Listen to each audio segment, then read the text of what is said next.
I'm just going to start with the acknowledgement to country. So AVIL acknowledges the traditional custodians of the land which we work and live and work.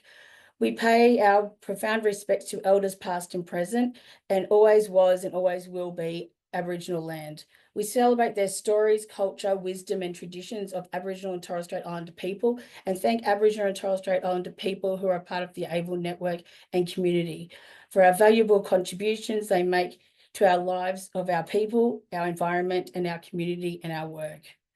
AVIL also acknowledges the legacy of the peers who went before us and those who continue to thrive in social justice and facing criminalisation. Our community will work alongside our community of people who use drugs and challenge stigma and discrimination. So welcome everyone to our AVIL. You can't say that parents make excellent parents. I'm very passionate about this subject because I am a parent myself who uses drugs, and hopefully after all our wonderful panelists speak today, it will change, hopefully, the stereotype of parents who use drugs. So firstly, I'd like to introduce our first panelist, Joelle Puccio. So they are a Director of Education at the Academy of the Perinatal Harm Reduction. Joelle.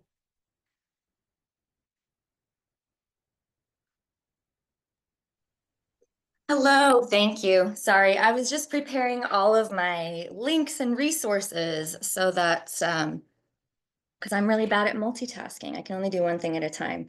Thank you so much for having me. I'm just honored to be here. I'm pulling up my slides.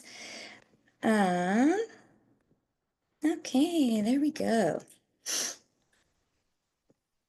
All right, so my name is Joelle. My pronouns are they, them, o ellas, y hablamos español. I have a few different fingers in different pies, as it were. I'm a registered nurse. I've been working in hospital-based perinatal care, meaning delivery, postpartum, NICU care. I've been doing that for a little over 20 years. And since 2010, I've worked in syringe services, syringe access, both handing out needles myself, as well as working behind the scenes, doing, policy and recruitment and training of staff and various types of jobs. I'm also a person who uses drugs, a person who uses criminalized drugs. And I am one of the co-founders of the Academy of Perinatal Harm Reduction. Our mission is to improve the lives of pregnant and parenting people who use substances.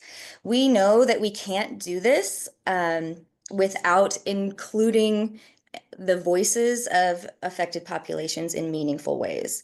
Everyone all three of our founders are people with lived experience of either stigmatized, criminalized substance use or parenting. I'm the only one who doesn't have kiddos. And you can access our free resource right here with the QR code. And I'm also right now going to drop a whole list of resources, all of the things that I plan on talking about over the next few minutes.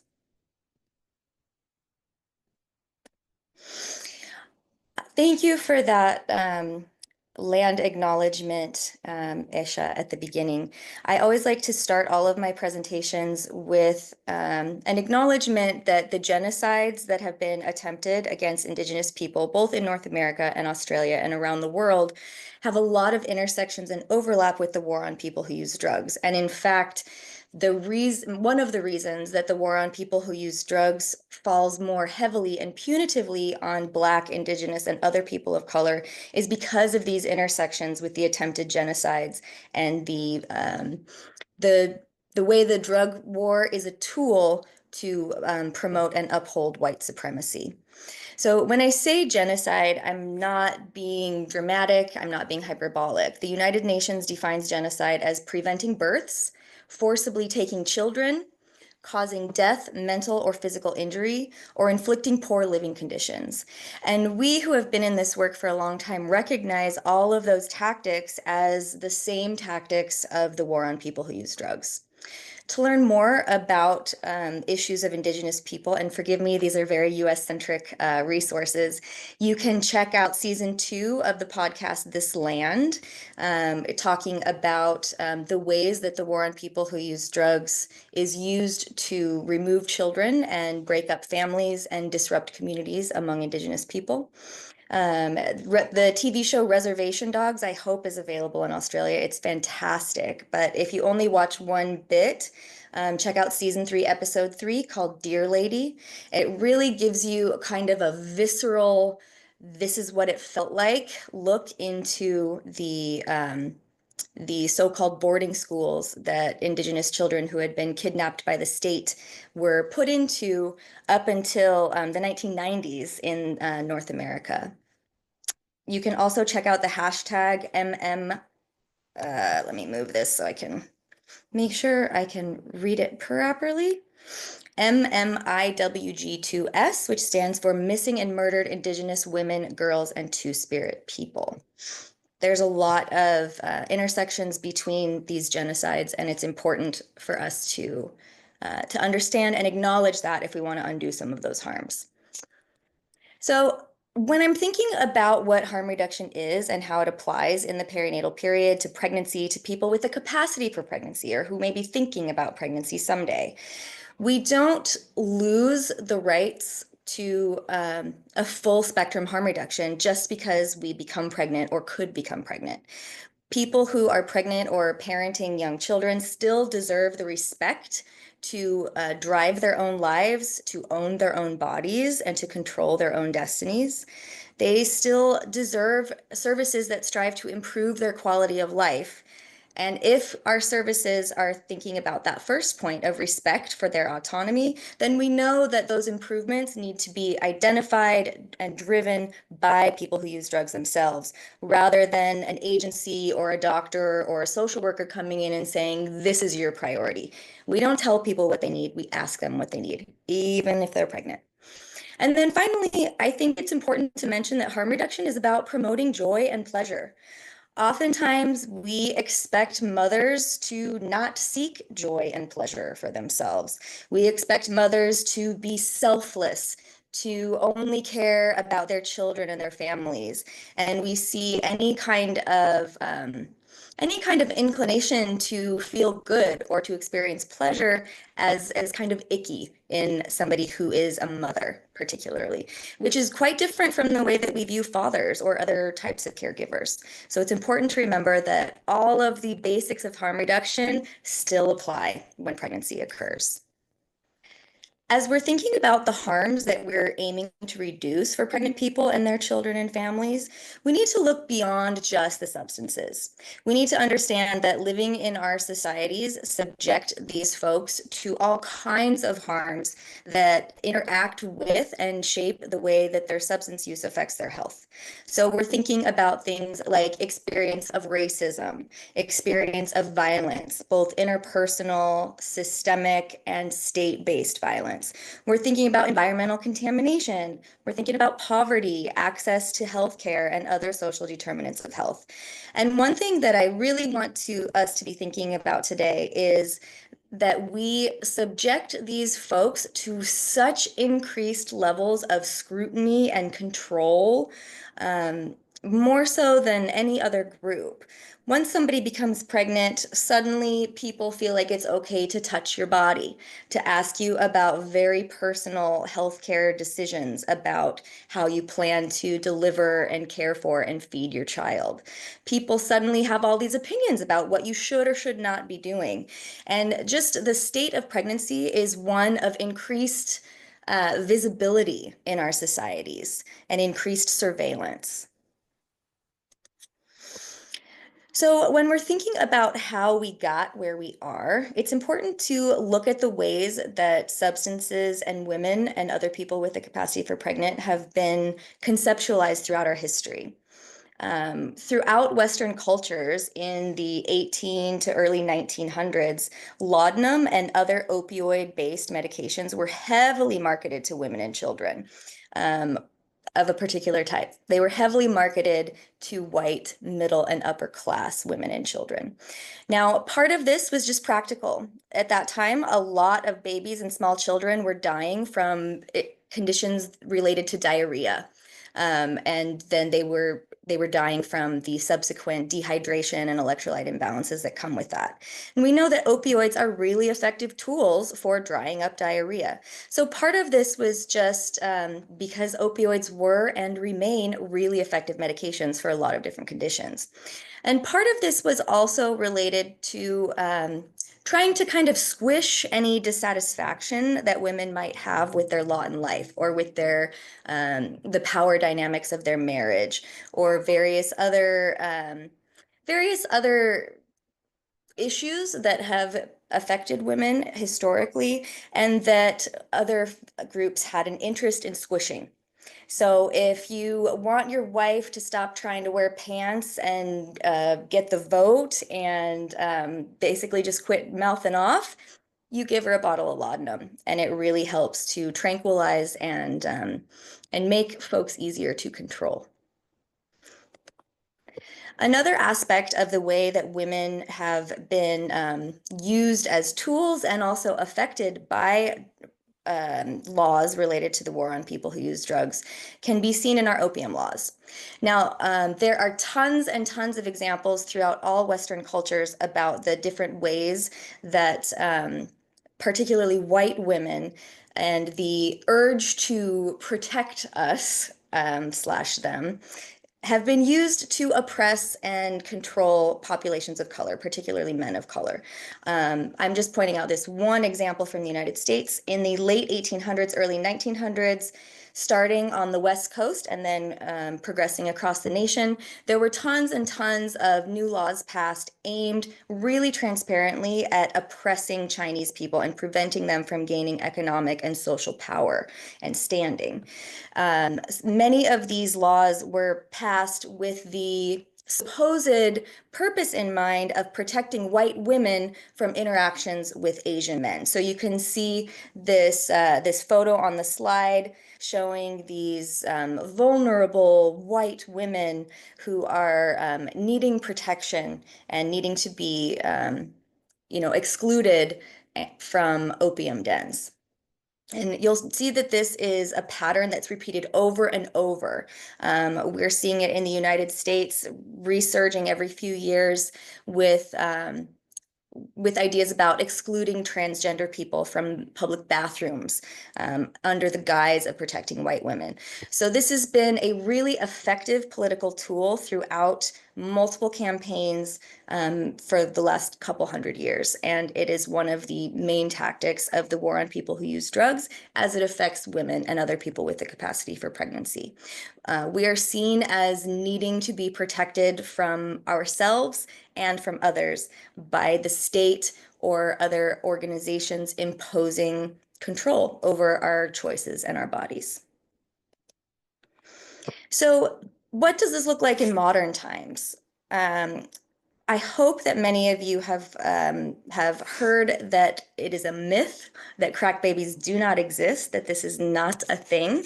However, this is one of the most persistent and pervasive misconceptions about substance exposure during pregnancy. It first came about in the 1980s after some research, which really was not terribly well designed, was misinterpreted. Their results were overstated. The risks were magnified by both the scientists and subsequently in regular media.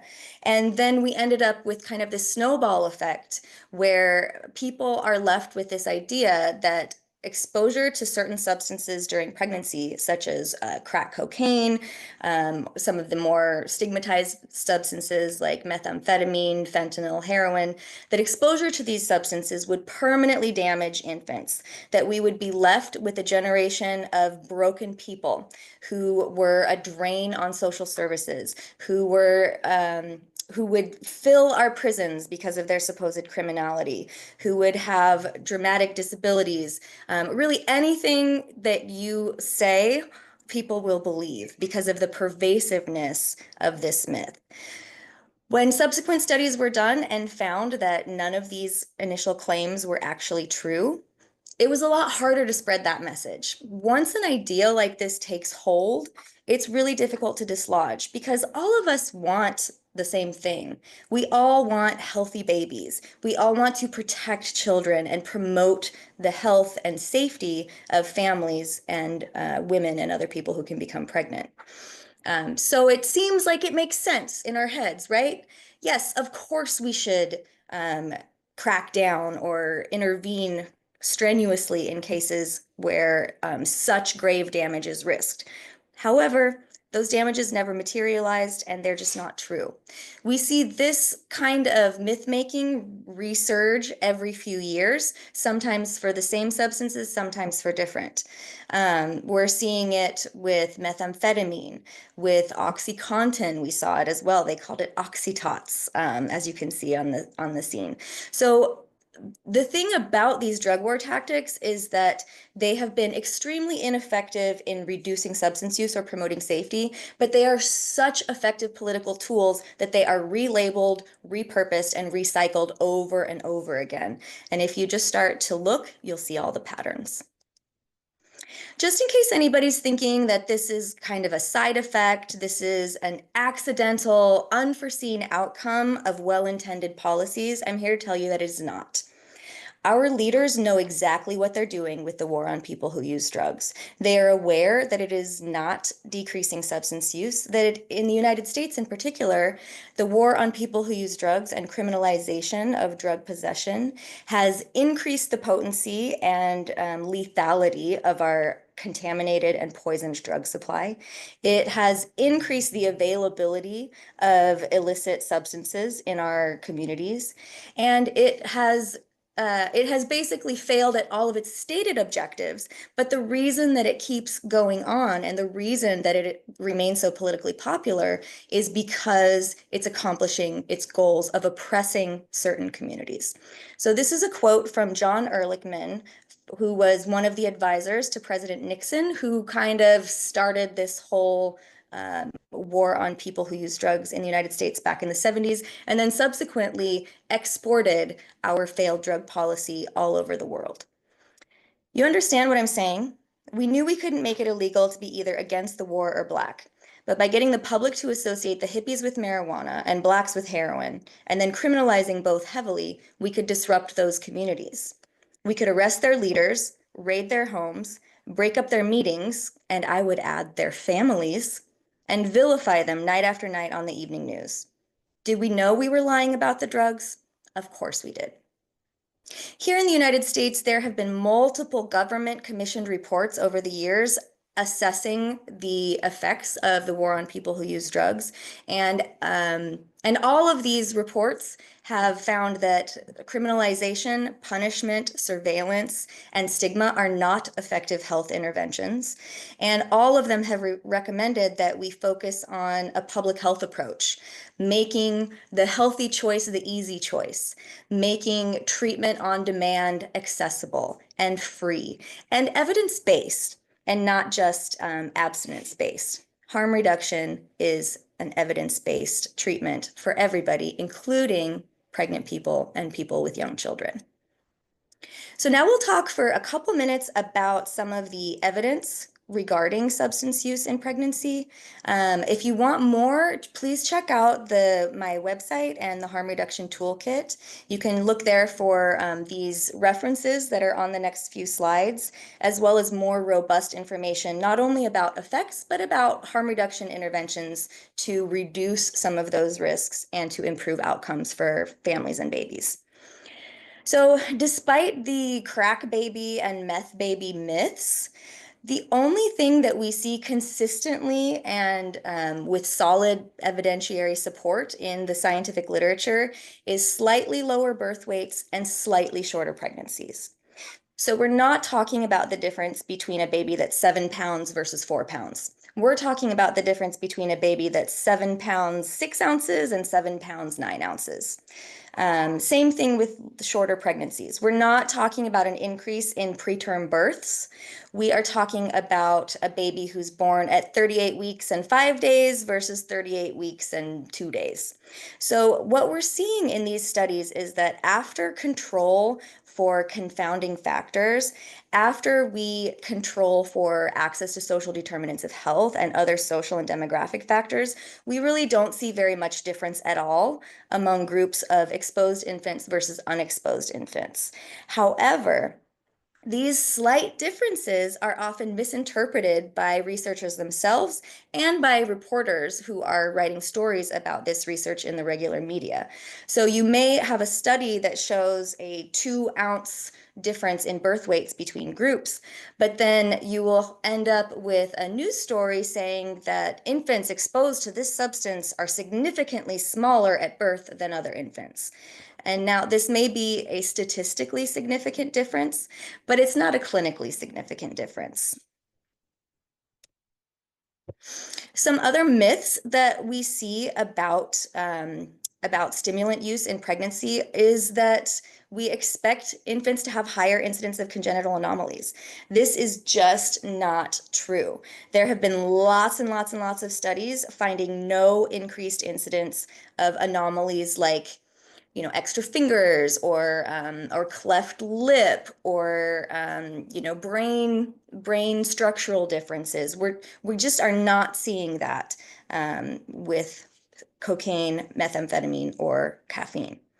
Abruption is when the placenta detaches from the uterus before the baby's born. For those who might not be aware, the placenta is a brand new organ that forms with each pregnancy, and it kind of acts as the go-between for the pregnant person and the fetus.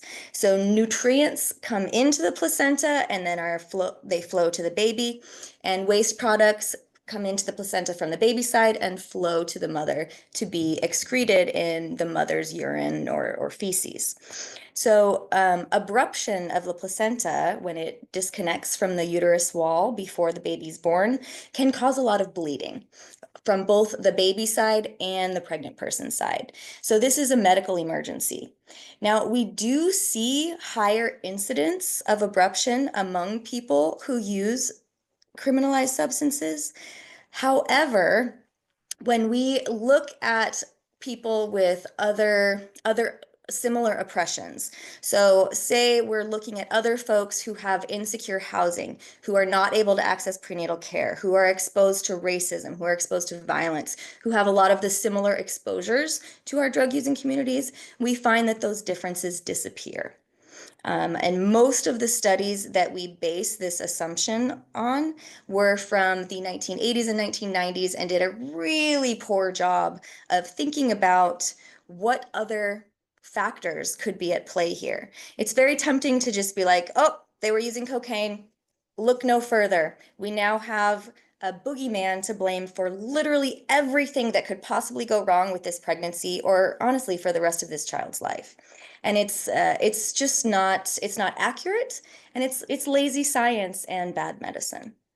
Same goes for the assumed link between preeclampsia and meth. Preeclampsia, for those who might not be aware, is a blood pressure related condition in pregnancy that can cause that can be an emergency if the blood pressure gets high enough. There are other factors besides blood pressure, but we won't get into it. We don't have time. But basically what we find with this as well is that we have increased incidence of preeclampsia among populations who use methamphetamine, but that's only in comparison to the general population. Again, when we look at populations with similar levels of oppression, similar social determinants of health and access to healthcare, these differences no longer exist.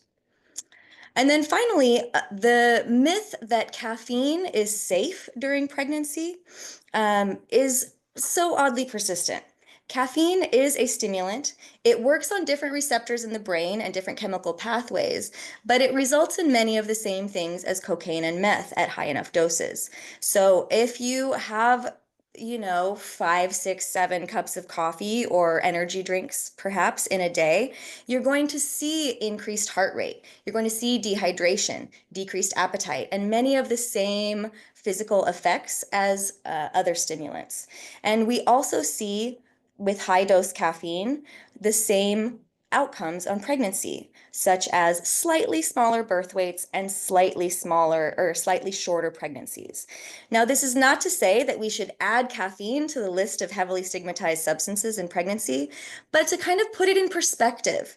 Um, dose the dose of the medication or the substance matters. If somebody is using prescribed methamphetamine for ADHD or narcolepsy or other conditions for which it is appropriate, we're not seeing these huge problems. So when we're thinking about substance effects, it's really important to look at dose. I know I'm running out of time, but I just want to throw in there as well. When we're evaluating animal studies of substance use on outcomes for rat pups, for example, it's really important then that we look at dose as well. Because sometimes in these studies, the pregnant rats are given doses 100, 500, 1,000 times higher than a typical dose for a recreational human user. And so we have to make sure that if we're looking at those effects, we're not just assuming that they're going to be similar in humans or of similar severity in humans, because oftentimes in those animal studies, the doses are just astronomical. So now let's think about a legal substance. We know that cigarette smoking is one of the most dangerous and harmful things any person can do for their own health and also for their pregnancy. We see pregnancies implanting outside the uterus, also known as ectopic pregnancy. We see intrauterine growth restriction, which is just a fancy way of saying the baby be small. We see placenta previa, where the placenta grows over the opening of the uterus, forcing a C-section birth and preventing a vaginal birth. We see premature rupture of membranes or water breaking, leading to premature labor. We see low birth weight. We see congenital anomalies, increased levels of infant mortality, altered maternal thyroid function, which is super important for healthy pregnancies. And we also see long-term effects of respiratory, gastrointestinal, and metabolic disease in offspring. Things like asthma, things like diabetes and metabolic syndrome, and difficulty with digestion. And all of these things are pretty strongly linked to a cause and effect relationship with cigarette smoking. However, somehow we managed to do harm reduction for cigarettes. This is where I find hope, honestly. We know how to do harm reduction for people who use drugs during pregnancy. We are already doing it for cigarette smoking. We encourage people to quit or reduce. We promote the use of human milk and bonding between parents and babies because we know that that can help reduce some of the risks that come with cigarette smoking. And we continue working with patients and families, even if they can't quit, are unsuccessful at quit attempts, or don't want to quit smoking cigarettes. Because we don't assume that cigarette smoking means they're bad parents. We don't assume that it means they don't care about their children. And we don't assume that it's legitimate grounds for criminalization or state intervention in people's families. So my question to us all today is, when are we going to apply these same rules, these same strategies to people who use other substances that for the most part have a lot less evidence of risk? Thank you. Thank you, Joelle. That was very interesting. And it was great. I was trying to not take down notes, but I wasn't fast enough in writing. But anyway, just don't forget to put questions in the question and answer thing at the bottom of the screen. And now we've got Nadia Gavin, who's a program and service manager at Harm Reduction Victoria. Nadia. Hi everyone, my name's Nadia Gavin. My pronouns are she, her. I'm coming to you from Naarm today on the lands of the Wurundjeri people, and I want to pay my respects to elders past and present and acknowledge that we're on stolen lands and always was and always will be Aboriginal land. Thanks for having me, Esha. Thanks for having me, Avel. I'm talking to you today about something that I guess is really personal to me. I'm a person who uses drugs, and I'm a mother, and I'm a part of an extremely vilified and face, or our communities face serious disapproval, and because we're parents. And I just want to, offer a different perspective. So I am very lucky. My son is an adult now, which means I actually feel a bit freer to be able to speak more honestly. Because for a long time, I had to be really, really careful of what I said and when. And even though I've worked in harm reduction for 28 years, when I went to go and do trainings, especially if it was in an area where my son's school was, I was really careful about what I would say, because that could affect him. And, I've never let my drug use affect my son. He's always been around people who use drugs. He has chosen to not use drugs himself, but he does not think any less of anyone for the choices they make. He is quite a beautiful human being. And even though he was a bit of I would say, a bit of a happy accident, like, he is probably one of the best things I think I've done outside of working in harm reduction and working to change the future of hopefully other people who use drugs. I know Jess is going to speak a bit more about birth and labour, but I guess, the best place to sort of start for me is I never thought I would be a parent. Didn't really plan on being a parent. I've been in a relationship for a long time, and, it never happened. And that's why I say he was a happy accident. But it happened to coincide when the national guidelines for working with opiate-dependent women were being developed. And so I sort of felt really armed when I actually went and had my first midwife's appointment, that I knew the facts and I could actually advocate for myself. But that didn't actually stop her from, in the first instant, wanting to, talk about child protection. And I was living in a share house where I lived, in the share house for multiple years. There was just my partner and a friend and myself. And I was told that if I didn't go on a list for, Office of Housing, welfare housing, that they would, let protective services know.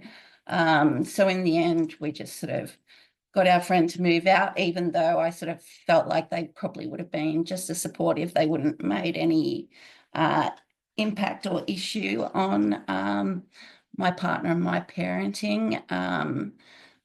But after that, like, I experienced a lot of sort of positive support from this midwife. And during that time, I also had the ability, working with Harm Reduction Victoria, to do training with WADS, which was the Women's Alcohol and Drug Service. And they did trainings multiple times a year. And I did that for heaps of years. And I think that that was really beneficial, like midwives and nurses actually being able to speak to someone who had actually was experiencing at the time and then experiencing it after that.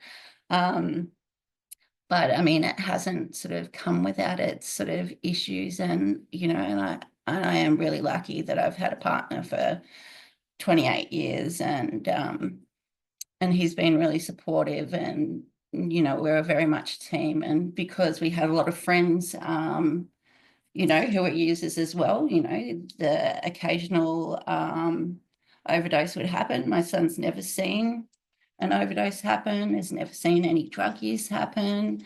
When he was younger, when he became a teenager, we'd have discussions about things. And I think that that's the most important thing, to always be open. I don't mean like my son doesn't want to know what I got up to when I was young or what I'm getting up to. But I think that, an open dialogue on information, I don't think, there was any sort of issues that impacted on him. I think he was always surrounded by lots of people who really loved him. He's an amazing, amazing young man. He's an adult now. He's doing what he loves. he finished school, he had a part-time job, he played football, like he hasn't had missed out on anything. I mean, I think one of the things that does impact on a parent being a user is you have to have multiple doctors. Like you're not going to, you can't take your child to see a doctor who prescribes methadone because they're an addiction specialist and they don't know child health. So you always have to have, a, a doctor for your child, a doctor for your methadone, and then another doctor. So it's always about juggling. I think that it's really important for, things like this to be happening. I think it's amazing that we've got people women from around Australia, people from around the world speaking today on a topic that is, extremely important. And I think one of the things, like in hospitals, the baby is always considered number one, and I sort of understand that, and then the mum comes second, and if there's a partner, they're third. They're not seen as a unit, and I think that was something that was sort of really sort of helpful, and I was able to advocate to be able to be sort of in the hospital for the 9 days that I was in there with my son, that they wanted to test him, check him. He was born 3.5 weeks early, so had some issues with sucking at first, but I didn't have to leave, which lots of women are told because they need the beds, that they have to leave. And I think that sort of does make it really difficult, but because I had my child sort of there, I was able to constantly keep breastfeeding and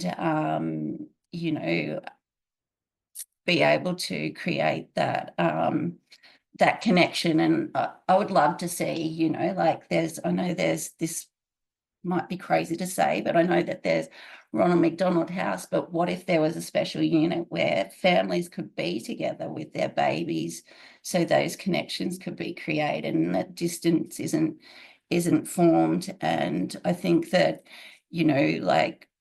I know that I'm a very lucky person, but I know a lot of women who have had their children taken from them. And so I just always think, people think that what's best for the baby. I think what's best for the baby is having their parent there nurturing them. And I want to thank you for having me today. I know that you're going to hear from a lot of other amazing parents today. So thanks for having me. Thank you. Thank you so much. And thank you for sharing. Yeah, it hit home for me, quite a fair few things that you were saying, so hopefully it hit home to a lot of other people in the audience. Thank you so much again. So the next speaker is Jess Dolman. She's a research lead at AVIL, and we've got Billy as well. Jess, Thanks. no worries. Yeah, I'm Jess Damani. I'm the research lead with AVIL, and yeah, I'm also a mum who gave birth while who used drugs, who was on the methadone program, and I was on methadone for the duration of my pregnancy and still am with my son, who's nearly 3. And yeah, I suppose today really want to touch on, I suppose, given my son is still only young too, I suppose I was going to sort of more so focus on my pregnancy and birthing experience, and I suppose my experience of having to prepare to be your own advocate, not just for that stage, but ongoing, as we've sort of heard, your contact with the service system doesn't just stop with pregnancy and after birth. And as someone on the methadone program, you interact with manifold providers across the health spectrum, and you need to be aware and informed, I suppose, to constantly be your own advocate in those situations, because of the fact that there is so much differentiation between services and the level of experience and knowledge and understanding and appropriateness. So yeah, I'm just going to be reflecting on that a bit, and sort of, I think, what my sort of learnings have been in I suppose, how you can prepare yourself. And I'm wanting to sort of translate that into a PhD that I'm eventually wanting to start soon, to sort of develop up a peer sort of led support for mums, bubs and families impacted by perinatal drug exposure, because there is sort of such a limited amount of support out there. I'd like to start also by acknowledging the traditional owners of the country where you're all on today, from wherever you're joining. I'm in the northern New South Wales area on sort of Bundjalung, Githable, Gomeroi country, sort of straddles boundaries. But yeah, I want to pay my respect to elders, past, present, and emerging, and traditional owners, and any Aboriginal and Torres Strait Islander people joining today. That's just my son in the background as well. Yeah, so basically I fell pregnant a few months into the methadone program, about sort of 4 or 5 months in, and similar to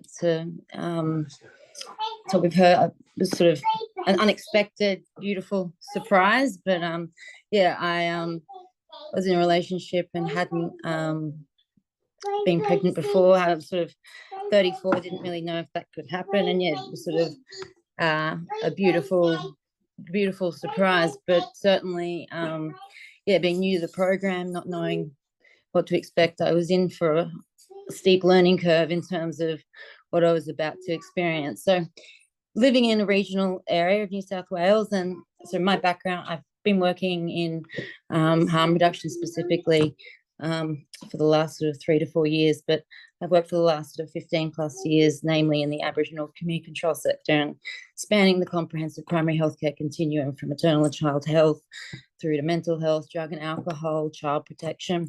And I also used to lead for Queensland the Family Matters campaign, which is the national campaign to eliminate overrepresentation of Aboriginal kids in care.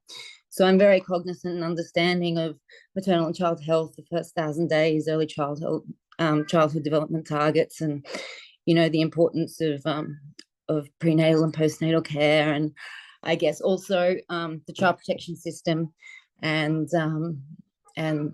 the sort of nuance that exists, also the difference between jurisdictions as well. And I was conscious from the get-go in my position as someone, who had been a heroin addict and on the methadone program, that, I was likely to encounter people that would potentially, see that as a cause for notification. So in terms of my prenatal care, I found that living in a sort of regional location, I was sort of having to be quite active in my follow-up. And because I was classed as high risk being on the methadone program, they actually say that you can't have one midwife sort of case manage you, which is a bit contradictory, sort of not having some consistency there to me. So I didn't have one person assigned and was being bounced between Lismore and Kyogle. And as sort of time was approaching, as I was entering my 3rd trimester, sort of any questions that I was getting answered was because I was asking those questions. There wasn't any sort of really forthcoming information, connection to groups. So at that point, I was being prescribed through Riverlands and Lismore, and sort of my prescriber at that time sort of told me some of, I guess the basics at the start. Look, you might have to go up with your dose as your metabolism increase, those sorts of things. But certainly when it came to what to expect at birthing, I was very much still in the dark. And it wasn't till about sort of that last trimester that I started trying to, I suppose, get answers. I was living out of town, had animals, needed to make a plan, and the amount of different answers that I was getting was really stressful as well. And receiving sort of some responses even that, oh, you'll go home and your bub will stay here for a couple of weeks. And that was just like a terrifying prospect of being separated. So I was fortunate enough through through working in the harm reduction sector, and I guess having access to people with specialist knowledge in these areas, was able to make contact with a neonatologist who's actually sort of led the update of the latest guidelines for New South Wales when it comes to response to perinatal drug exposure. And basically that confirmed with my personal research, that the guidelines actually hadn't been updated since 2013, and this was sort of the latest update, but where they weren't in place. And certainly when you engage with the system, there was a clear gap in terms of what is what's actually meant to be happening and what's happening on the ground. And there was no information translation in sort of conveying that and what to expect with regard to, I suppose, they do the NAS, neonatal abstinence syndrome scoring, when you're in there of bub, and that process happens to determine if withdrawals are occurring, and I suppose based on whether that happens as subsequent sort of response pathways. But certainly at no point are mum and bub meant to be separate in that process. And so having access to some specialist, I guess, knowledge and support made me aware of, I suppose, what my rights were, what actually the best practice process is meant to be, as it's known at this point, and gave me I suppose a standpoint to come from in talking to the doctors, which was really, really helpful. When I went in there, I went into labor also about 3 weeks early, and had a natural birth, which was incredibly rapid. And from the get-go, I think the midwives, I mean, obviously in a hospital, you sort of have a rotation of different people.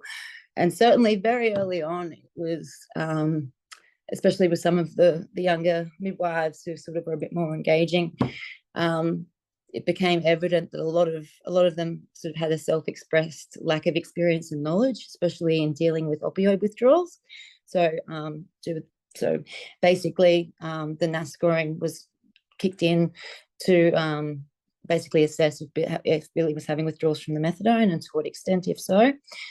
And except these assessments started without me knowing when they started, without me being consulted on any of them, really. And when I'm the one spending all of the time with my bub, you'd think they'd ask me some questions about how he's doing without looking in for 2 minutes and making their own call.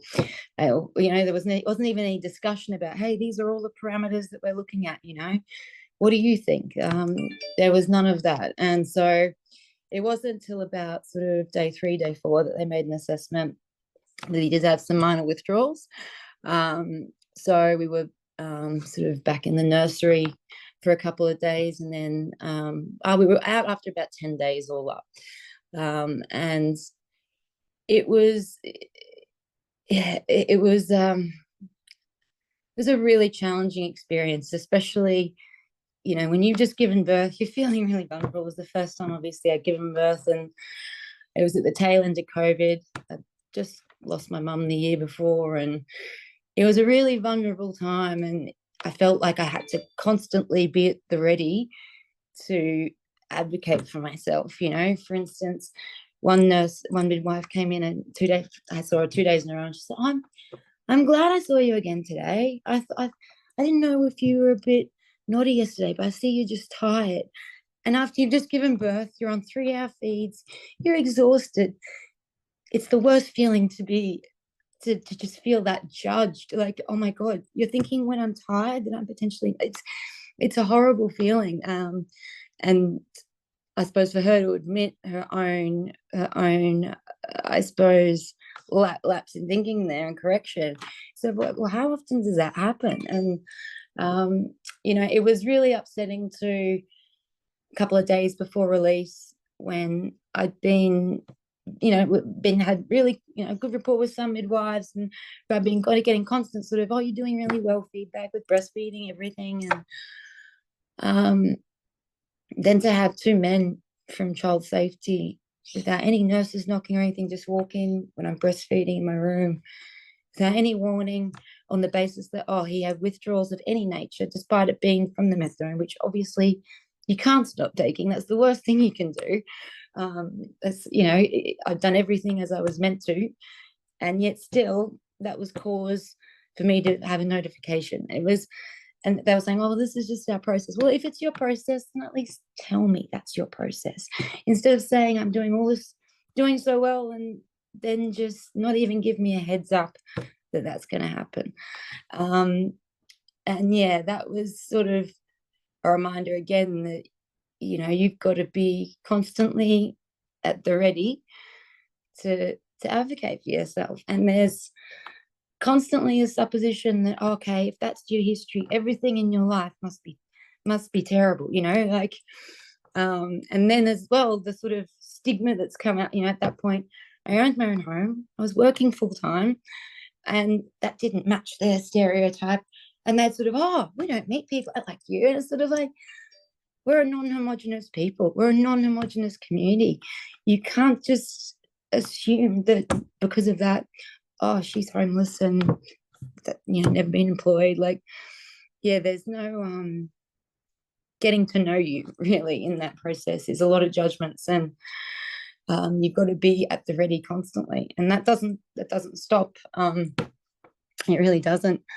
And especially, sorry, especially when you don't want your son to receive, you know, judgment as well.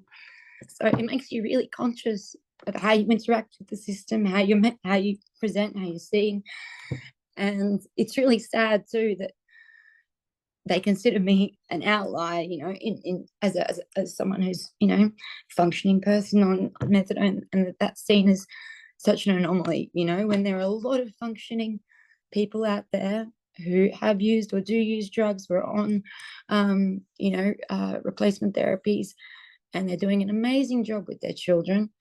And yeah, it's really sad that such pervasive stigma exists.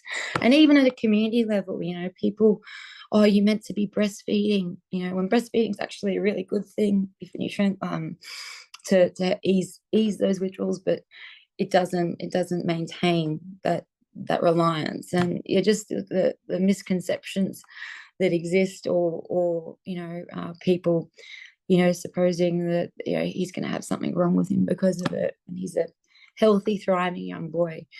And yeah, I'm really passionate about this topic. And yeah, now he's getting a bit older, and I'm getting better at managing the full-time work and mum role. Yeah, I'm really set my target, and I'm reading my application with UNSW and have my supervisors lined up, yeah, to do a PhD on perinatal drug exposure. And as I said, try and really pioneer some peer-led supports for women and families out there. And we do need family-centered approaches as well that recognize the needs of the whole unit, and some more, you know, integration of services also needs to reflect that, instead of all of these silo buckets. But I think I've gone over time. Sorry, I've probably talked enough, but yeah, I'll be quiet. Thank you.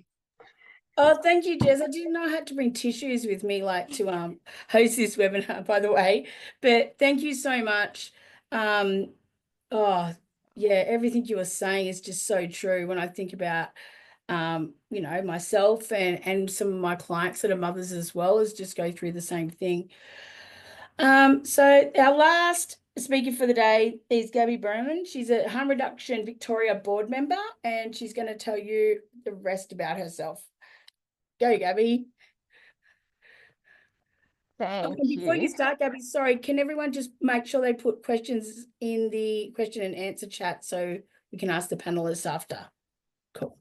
Go for it. Sorry. That's totally fine. Hello.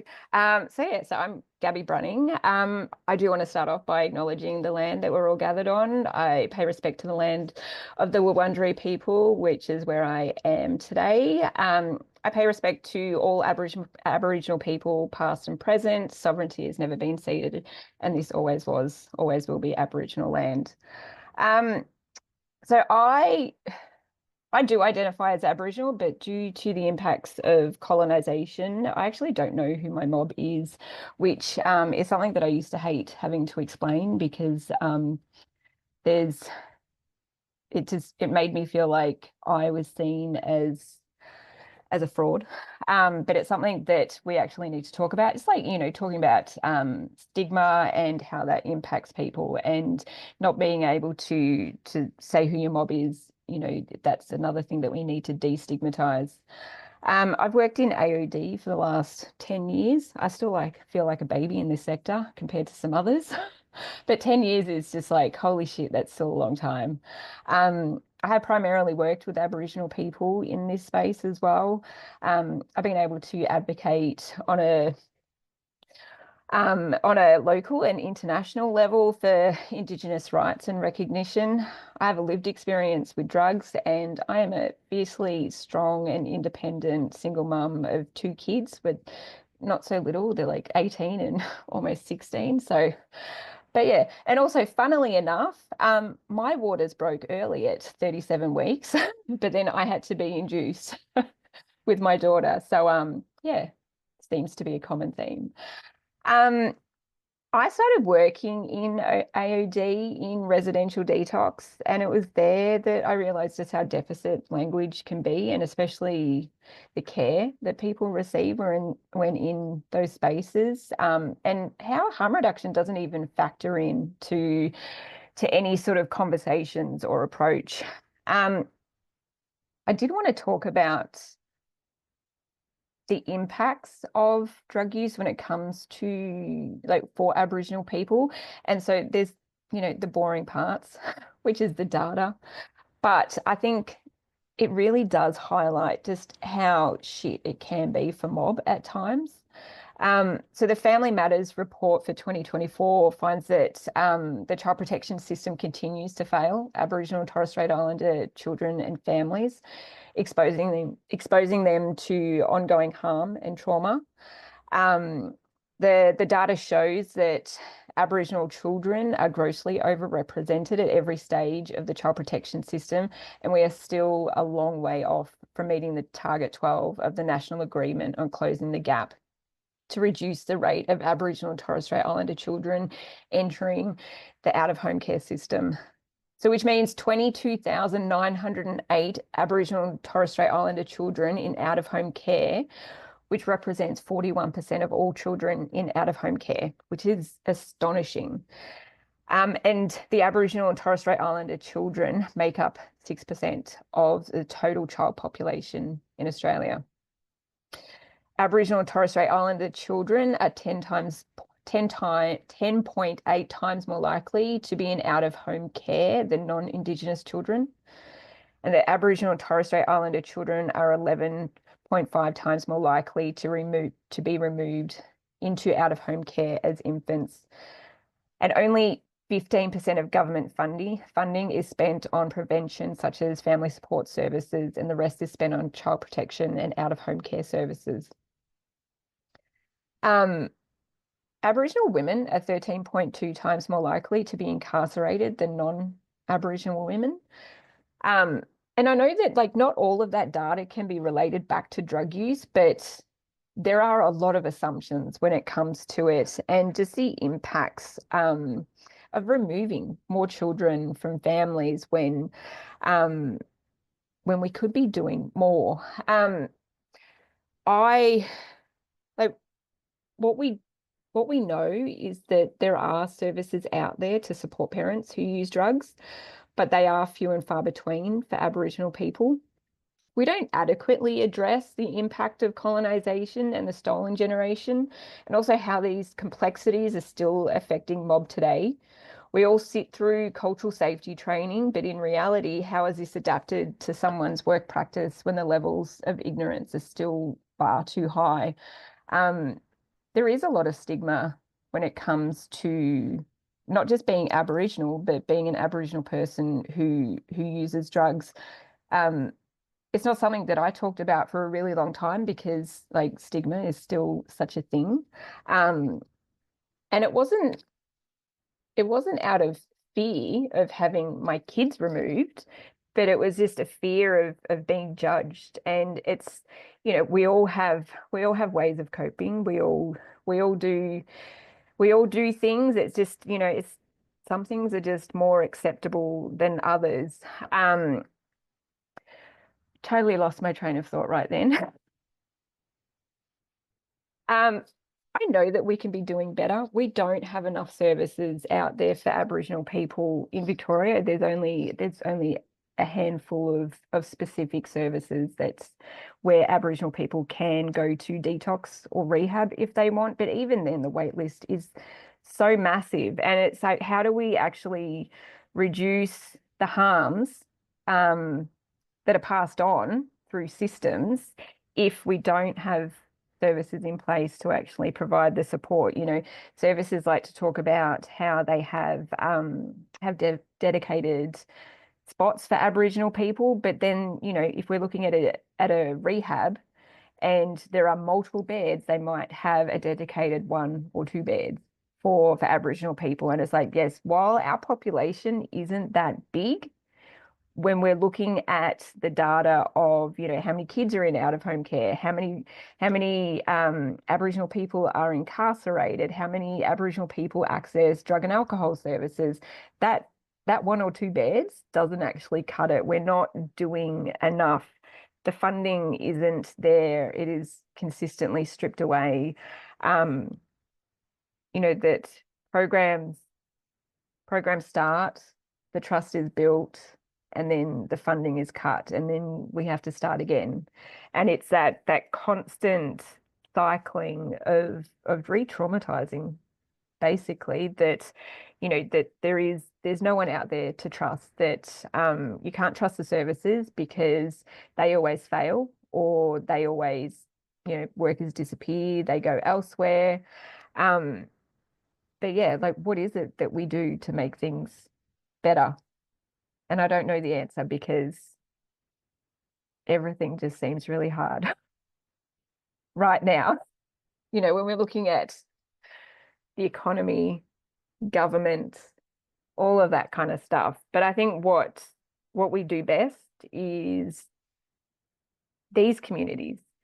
We stand together, we lift each other up, we advocate, and we don't shut up. We keep pushing even when we're tired. Even if we can't see the end in sight, we still keep pushing forward because we know what is best. Yeah, I think I waffled enough. Are you sure? I know. I was like, It's all good. Thank you how so much more?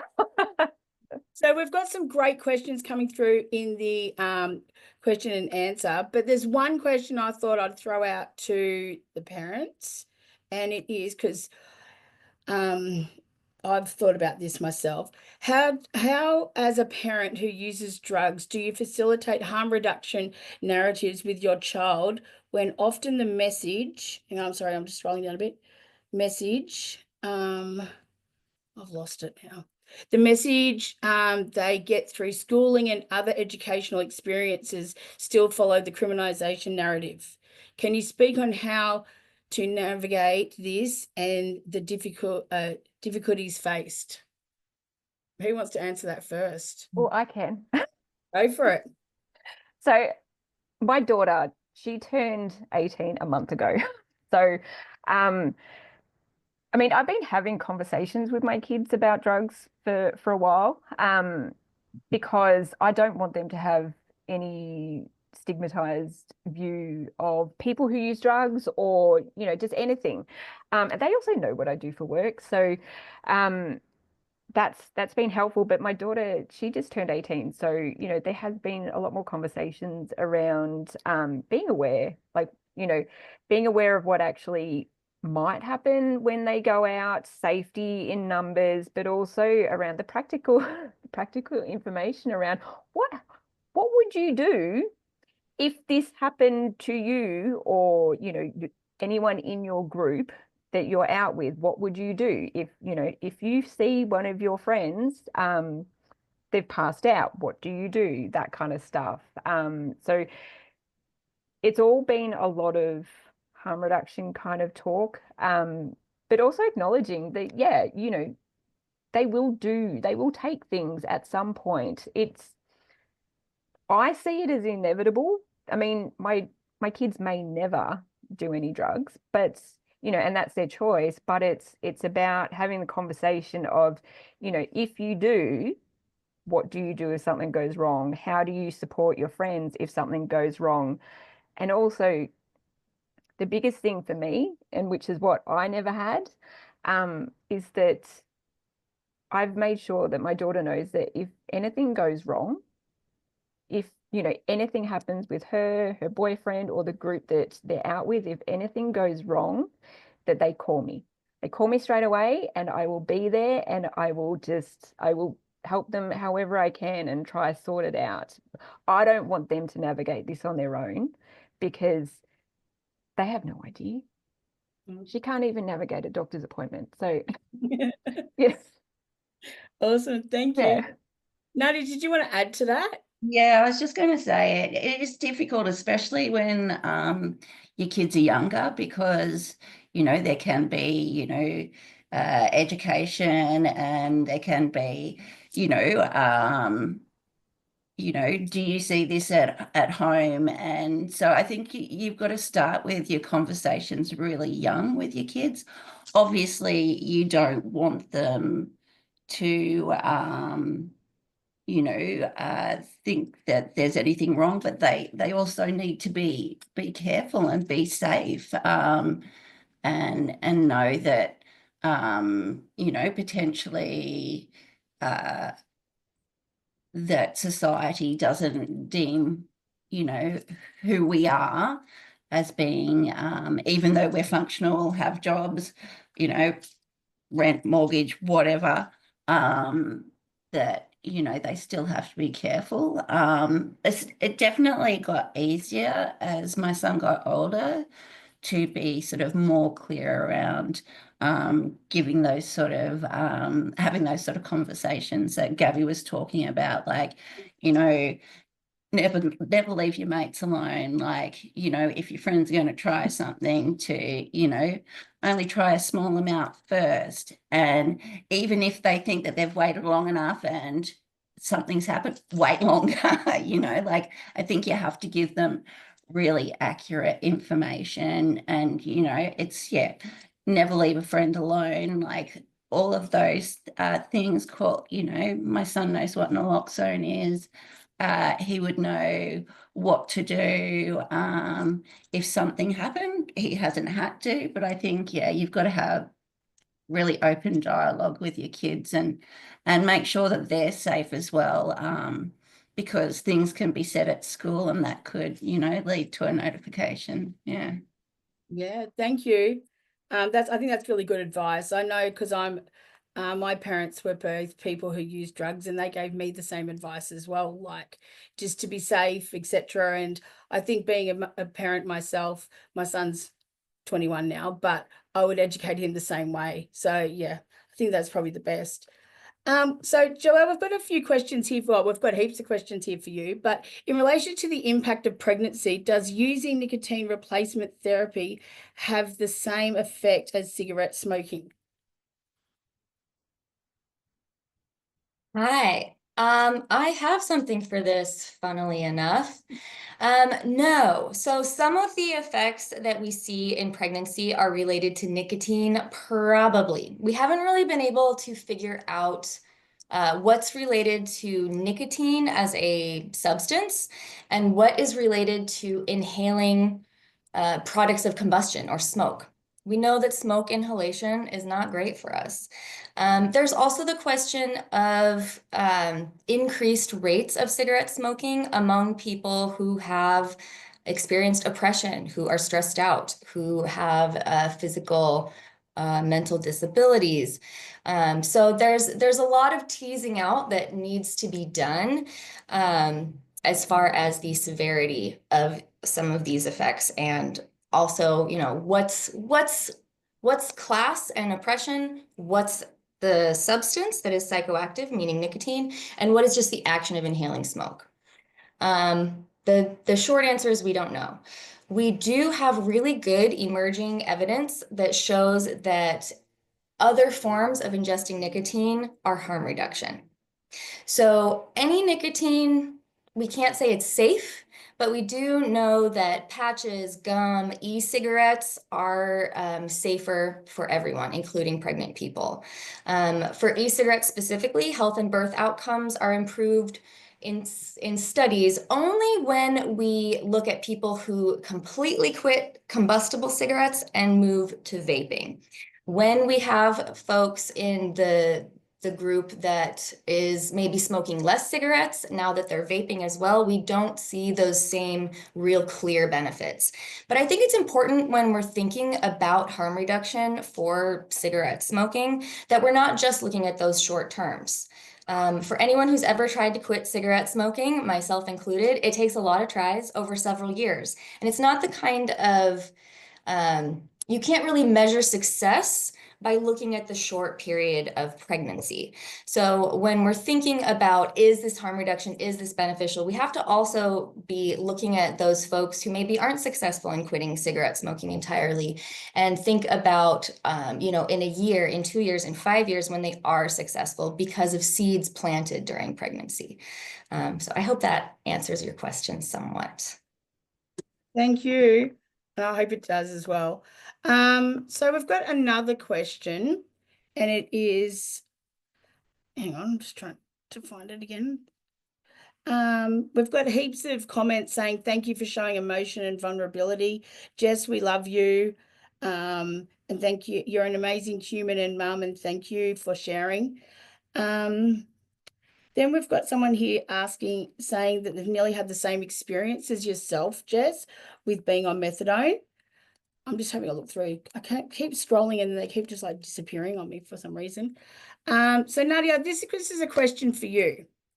As you talked about the Ronald McDonald House, I know it wouldn't be, I know it wouldn't be touched by them, but wouldn't it be amazing if there was a space on the ground of a hospital where parents and bubs can stay together? Yeah, sorry, I just wrote that in the response. But okay. Oh, did you write that in the response? I'm just reading it on the chat. Yeah, Joelle was talking about.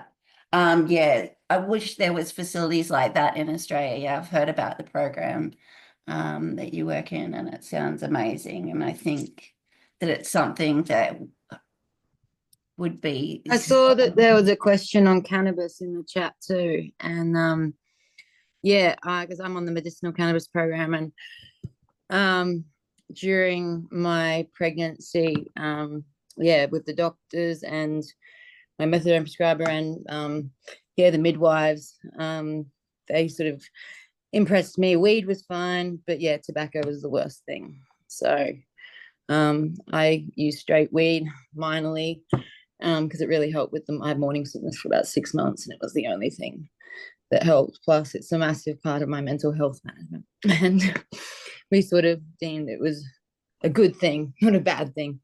But yeah, marijuana, the pediatrician as well, they were sort of like, we don't, there's no, they didn't have any concern. They sort of said tobacco is the worst factor. Yeah, same with mine. Yeah, it was the only thing for morning. And actually, I found there was a lot more receptivity around sort of cannabis use. And yeah, I really felt that yeah, I felt far less judged about that. Put it that way. Yeah. Cool. Okay. We've got another question. Does anyone know of any services that advocate for parents after a report has been made by hospitals, MCHN, or health workers? There are the Family Matters website. It's targeted at Aboriginal and Torres Strait Islander families, but it's got applicable information for all families too. They've got really good resource guides for each jurisdiction, which provides sort of some key contacts and what you can do in the case of a notification or different, I guess, levels of escalation, and some, yeah, I guess, services and contacts you can yeah, you can access, particularly sort of in regards to, advocating for yourself and knowing what, your rights are and so on. Oh, okay. So we've got like 10 minutes. So I want to ask each panelist, I've just come up with this amazing question. In an amazing world, what type of service would you develop for parents? Who wants to go first?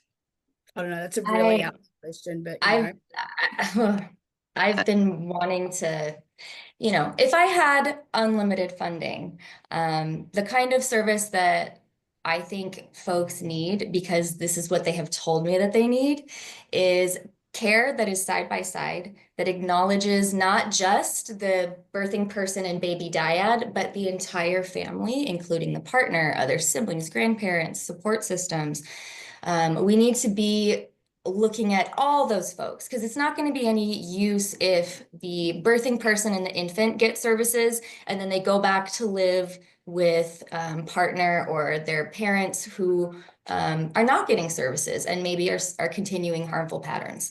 So firstly, it needs to be family and community centered.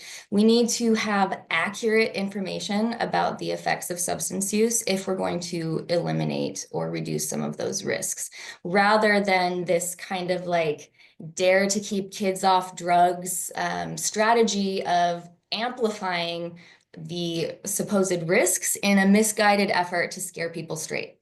That's not helpful. So we need to, and people recognize it. Like everyone who uses drugs recognizes that when somebody tells you like, oh, this drug will make you a monster, one use and you're addicted. Like we know, like that's BS.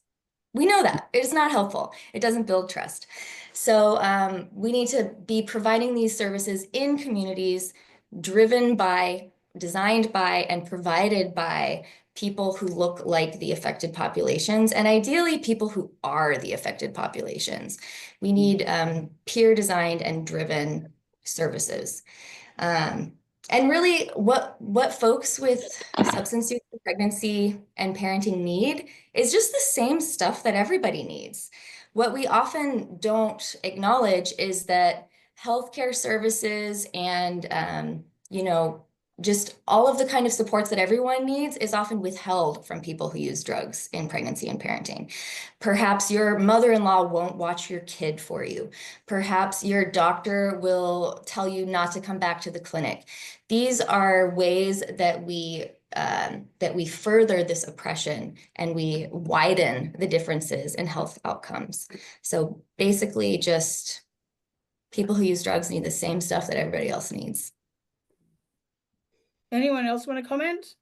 Yeah, just extending on Joel said there, family, the family sort of centered approach has sort of been shown as especially most effective with maternal and child health care, but anything to do with health and well-being, like the health of the family reflects the health of the individual and the health of the community, and I think that we're not going to get anywhere without recognizing the complete needs of the individual and the family, social, emotional, cultural, spiritual. I feel like we need one-stop shop integrated examples of services where, you can access not just core health, but wrap around allied and social services in one spot and actually have people provide those services who've experienced those issues. And in terms of what I would like, in thinking about my pregnancy experience and something that I would really love to achieve as well in helping other women and families, like to have like a peer sort of in hospital support would be amazing. Women who've been through it, to support other women going through it and to be there, especially if they don't have access, don't have family or supports, but someone who's like a peer advocate to give you a lived perspective, and I don't know, just access to that sort of, yeah, there's a relatability that you're going to have with a woman who's been through it. It's just you're not going to get with other people. Yeah. Cool, Yeah. thank you. I was Nadia? just going to add all of that and more, but like I think also too, like we need to do like have peers leading, sort of being special guests at universities. We need to change doctors and their perspectives, nurses, special care nurses and their perspective. I think ongoing training.